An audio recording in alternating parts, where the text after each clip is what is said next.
sahabat-sahabat Pathfinder.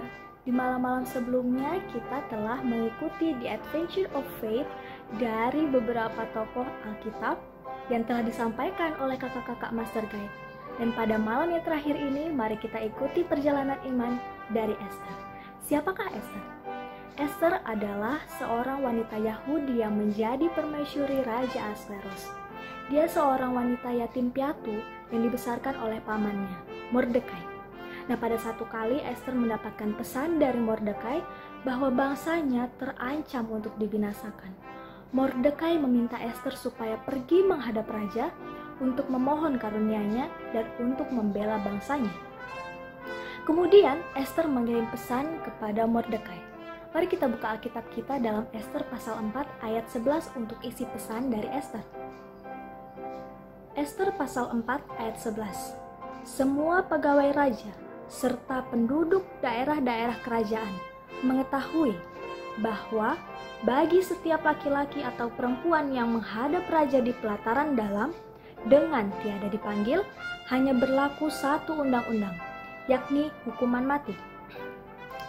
Hanya orang yang kepadanya raja mengulurkan tongkat emas yang akan tetap hidup, dan aku selama 30 hari ini tidak dipanggil menghadap raja.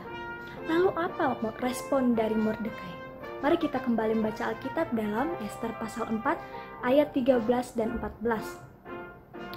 Maka Mordekai menyuruh menyampaikan jawab ini kepada Esther.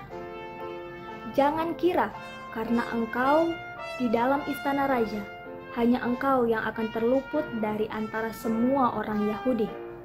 Sebab sekalipun engkau pada saat ini berdiam diri saja, bagi orang Yahudi akan timbul juga pertolongan dan kelepasan dari pihak lain. Dan engkau dengan kaum keluargamu akan binasa.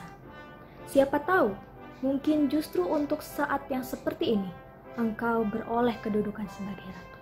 Wah, Esther menjadi dilema. Sebagai seorang wanita yang masih muda, Esther harus membuat keputusan yang sulit. Jika Esther berdiam diri, bangsanya akan binasa. Namun jika Esther pergi menghadap raja, mungkin dia yang akan benar-benar terbunuh. Dengan kekacauan itu Esther menyadari bahwa dia tidak bisa membiarkan rasa takut melumpuhkan dirinya. Ketegangan dan kecemasan dari dalam diri harus dilawan. Mari kita kembali membaca Alkitab kita untuk melihat kelanjutan cerita dari Esther ini. Esther pasal 4 ayat 15 dan 16. Maka Esther menyuruh menyampaikan jawab ini kepada Mordekai.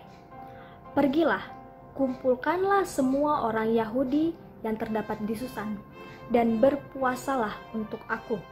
Jangan makan dan janganlah minum 3 hari lamanya, baik waktu malam, baik waktu siang. Aku serta dayang-dayangku pun akan berpuasa demikian. Dan kemudian aku akan masuk menghadap raja. Sungguh pun berlawanan dengan undang-undang. Kalau terpaksa aku mati, biarlah aku mati. Sungguh luar biasa. Esther menyadari bahwa dia tidak punya keberanian untuk dirinya sendiri. Tapi ia tahu kemana dia harus berjalan. Kemana dia harus memohon keberanian yang tidak ia miliki. Esther menaruh seluruh hidupnya di tangan Tuhan. Esther menyerahkan hasilnya kepada Allah. Esther siap berkorban untuk bangsanya. Lalu apa hasil dari iman Esther ini? Dan apa yang bisa kita pelajari dari perjalanan iman Esther? Mari kita lihat dalam Esther pasal 8 ayat 10 dan 11. Maka ditulislah pesan atas nama Raja Ahasveros dan dimaterai dengan cincin materai raja. Lalu dengan perantaraan pesuruh-pesuruh cepat yang berkuda, yang mengendarai kuda kerajaan yang tangkas, yang diternakan di pekudaan, dikirimkanlah surat-surat yang isinya. Raja mengizinkan orang Yahudi di tiap-tiap kota untuk berkumpul dan mempertahankan nyawanya, serta memunahkan, membunuh atau membinasakan segala tentara, bahkan anak-anak perempuan dari bangsa dan daerah yang hendak menyerang mereka, dan untuk merampas harta miliknya. Wah, sungguh luar biasa ya. Orang-orang Yahudi bahkan bebas untuk membela diri. dan mereka bisa membinasakan siapa saja yang menyerang mereka.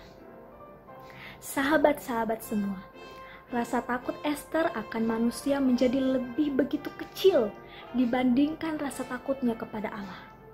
Rasa takut memanglah reaksi yang wajar untuk kita sebagai manusia ketika kita dihadapkan dengan keputusan yang tampaknya tidak mungkin.